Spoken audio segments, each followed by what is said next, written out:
Now, Pakistan's government is building 2 million houses for more than 12 million people displaced by flooding 2 years ago. Just over a third have been completed so far, but millions of people are still waiting for their homes whilst living under open skies and battling the elements.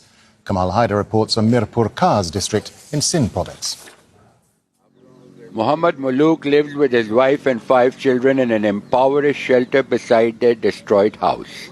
He and his 6 other families were lucky to escape when their homes were swept away by devastating floods in 2022.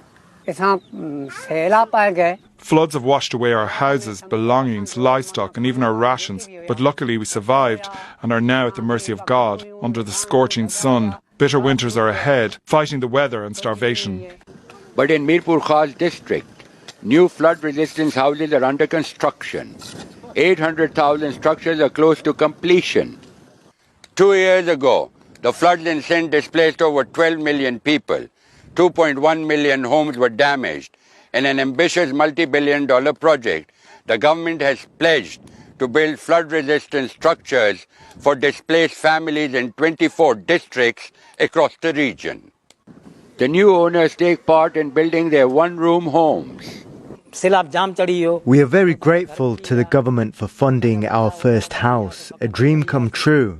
After spending our lives in mud huts, vulnerable to harsh weather, this house feels like a sanctuary. The authorities are encouraging the new residents to grow trees, providing shade in a region that's feeling the effects of climate change. Some see the project as a waste of money.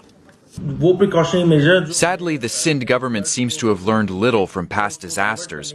While donors have funded the reconstruction of over 2 million homes, building in flood-prone areas risks wasting billions of dollars and could prove counterproductive.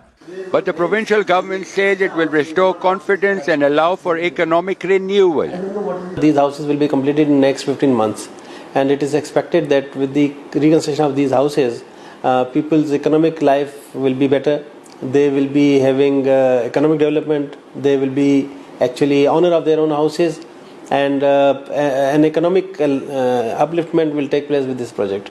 Hopes are high, but in the meantime, millions of displaced people face another winter in the cold as they wait for their turn to come. Kamal Haider, Al Jazeera, Mirpur Khas district in Sindh.